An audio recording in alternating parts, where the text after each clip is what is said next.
and your attention is ready here in front because we have a new show care of Chef Wado for the dessert.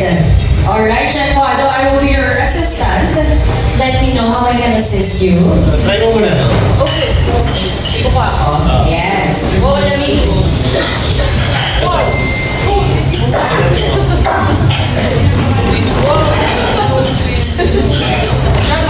Grabe.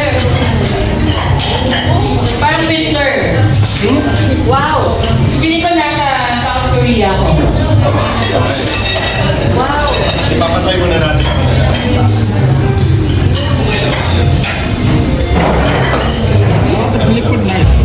Ayan. So, today we want to make ice cream, fresh ice cream from scratch. So we're going to use liquid nitrogen for our last dish. So basically, liquid nitrogen, parang siyang boiling water pero negative degree. Ayan. So basically, liquid nitrogen can also cook, pero yung cooking niya is paata. So, mas malamig ka basically.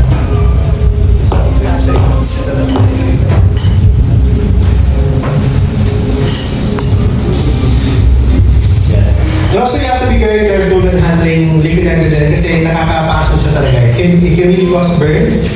So ngayon, one thing I like about working with liquid nitrogen kasi it can freeze very, very fast. So you can do ice cream in just less than 10 minutes. So, Bill, pass around natin. So get one para lang you get to experience yung how liquid nitrogen feels. So ipapasa lang ni Bill, tapos kagating niyo siya agad. Pag kinain niyo siya, you have to bite it right away para makita niyo yung effect ng smoke. Kasi kapag something very, very frozen, nag-contact siya with something very warm, like your mouth, yung bibig natin, nagre-react agad siya. So it's really fun, entertaining. Pero kailangan isa-serve mo siya na wala na yung liquid nitrogen. It has to evaporate agad. Kasi pag kinain niyo siya with the liquid nitrogen, you might burn your fingers, which is very, very unsafe. Kaya medyo nakakapaling din kasi I see a lot of people selling liquid nitrogen desserts on the street. Tapos parang hindi din sila ganun ka-careful with handling liquid nitrogen. So it has to be handled by someone who's done or who's worked with liquid nitrogen before. So ngayon, what's very interesting today, nagawa tayo ng ice cream from scratch. So we have all the ice cream components, but syempre yung klaro alin natin na mango, peach mango, Ayan. So for our last entry and yung finale natin, of course, we are gonna make nitro ice cream. So liquid nitrogen ice cream. So yung ice cream natin is gonna be blast frozen using liquid nitrogen. Siyempre, papasarapin natin siya. The flavor of our ice cream is, of course, our peach mango spread by Clara Lace. Ito yung gagamitin natin. So this is what's gonna give the fruity, sweet notes dito sa ating ice cream. So now we have our mixer here. Ilalagay lang natin lahat ng ingredients natin. So here. Yeah, medyo naman. So first, we're gonna put our heavy cream. Lalagay lang natin ng heavy cream para talagang ice cream base siya. So we're gonna add egg yolks also. So worry tayo, di ba? Like I mentioned kanina, if we're gonna use something fresh like egg yolks, kailangan naluluto siya. You have to cook it at a certain temperature. But again, since we're working with liquid nitrogen, maluluto siya. We're gonna add some milk also. Lagay natin yung milk. And some vanilla extra. So we're not gonna add sugar anymore. Gagamitin na natin yung ating Clara Lace peach mango. Kutsara.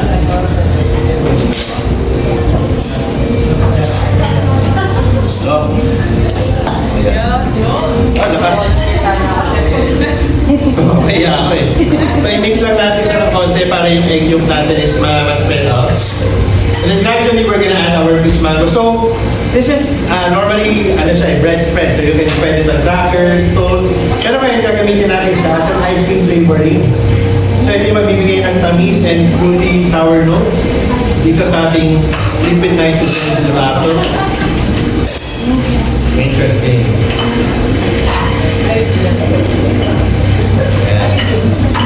Chef, any particular reason why you're using yung paddle instead of whisk attachment? Kasi paddle attachment, kasi later we're gonna add liquid nitrogen. So mag-freeze siya eh. So mas skip na yung whisk ko. Pag kayo naman pwede naman whisk yan, actually, pag liquid form siya. Pero once it solidifies, pag churn siya, kailangan natin na natin.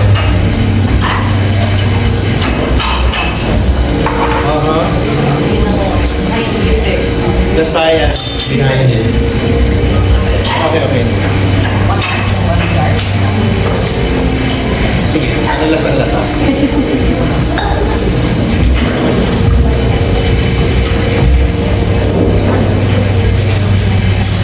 Peach mango.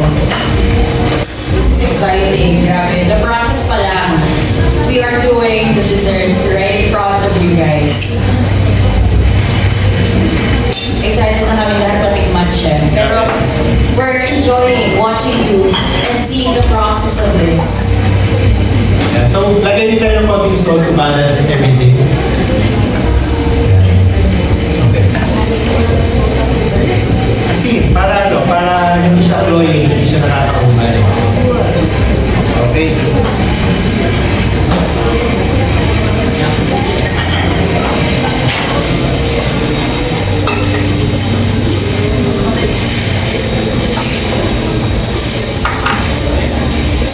Okay, so ngayon meron pa yung mga dessert spoons, no? So once you finish the fresh batch, papatry ko lang sa inyo lahat and then later on the serving portion. So, yun. Sabay-sabay tayo magluluto. Ako, when I cook with, normally you call it cooking pa rin naman. When you cook with liquid nitrogen, so lahat ng mga components ng ice cream natin, we're gonna fry it in liquid nitrogen para yung marshmallows natin, the ice gems, tsaka meron tayong marshmallow with mango filling also. Para lang din mas buo yung peach mango experience. Yeah, so I think ready na. So let's turn half muna. So we'll take out half. Smaller portion muna tayo. Okay.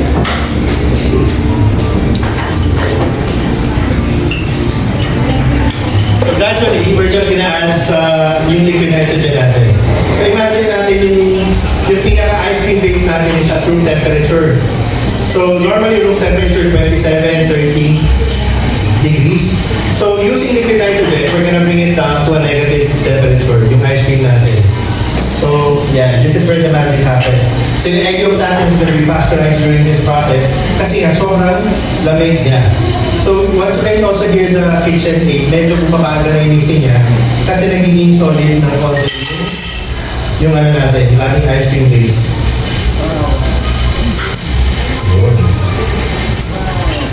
Wow.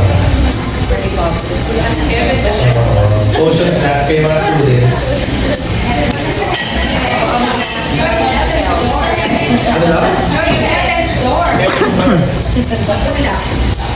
Pipiliin ko yung very makas.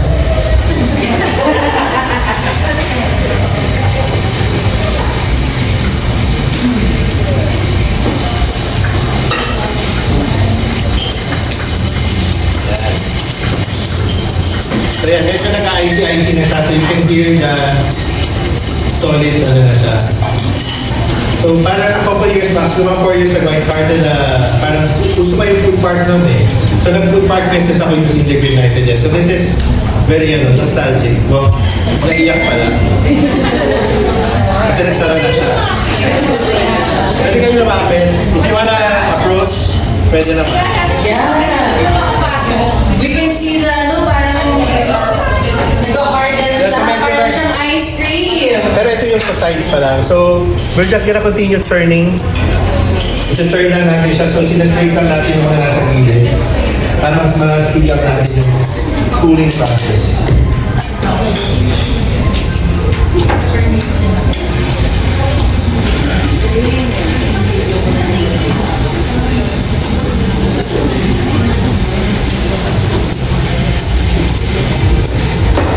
Parang may lalabas ng genie anytime. Anong wish mo?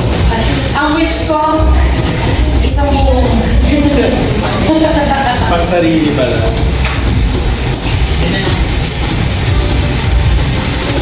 Wow. Ito pala issue na ng liquid nitrogen. First time ko yung makakita. I'm so amazed. It has to be very safe. Kailangan, maingat at marunong talaga yung handling. Kasi yung challenge din, naririnig ko kasi ganun siya gagayahin daw nila sa bahay. Hindi yata nag-better ng liquid nitrogen for home. Parang may challenge. At least may isang dish na hindi nila kaya gawin. Yes, and may reason para pumunta lalo dito sa Brutal. Yes. We do the ice cream process, na normal one. Siguro mga 30 minutes for 1 liter, 1 batch of ice cream. So, mabagal yung niya, yung change ng temperature. With liquid nitrogen, like I mentioned, 10 minutes kaya na natin. And then the difference with ice cream done ng liquid nitrogen, mas less yung ice crystallization. Kasi normally kapag nag-churn ka, nag-yelo pa siya eh. Ito wala nang chance mag-yelo kasi diretso creaming process na siya. Tapos nafi-freeze siya. So mas creamier, denser yung natin, technically yung ating nitrogen ice cream. So matatry nyo naman mamaya. Sinaspray ko lang yung gilid kasi bakal yung mixer natin. So dumidikit talaga sa bakal pag manamig. Kailangan, mabilis lang naman. Para lang may content. Yan, malapit na. Na siya. Nagtitigil na siya eh. Yes, Siguro mga isang ganito na lang.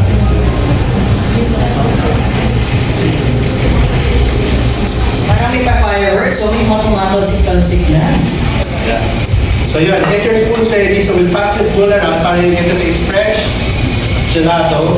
Tapos yun, magre-ready na kami sa packet na ng tasting portions to finish this 5-course tasting menu.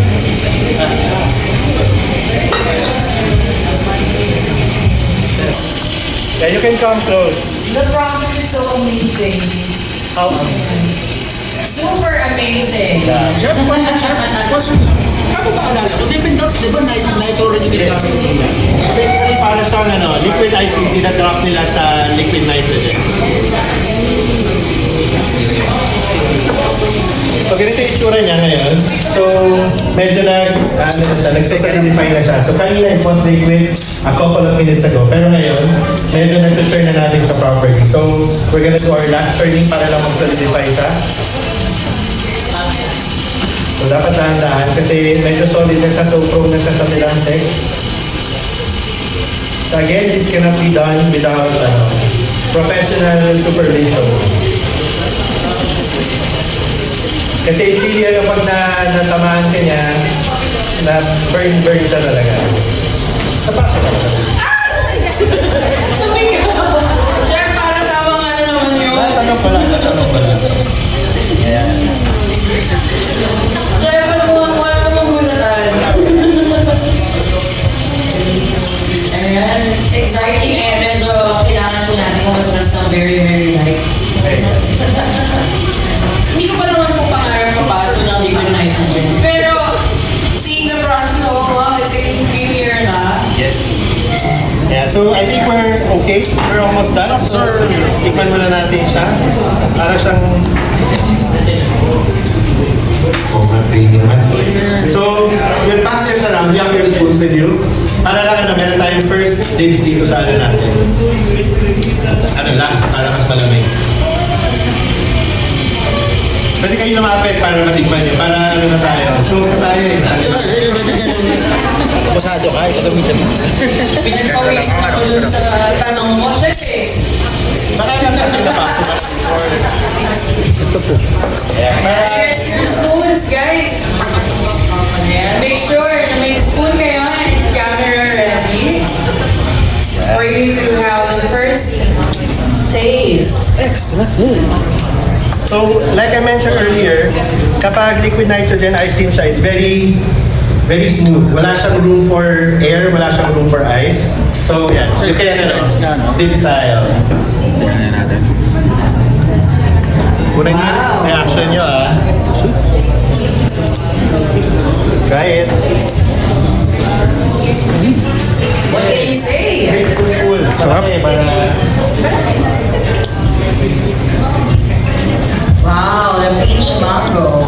Nitro gelato. Tapos That was nice.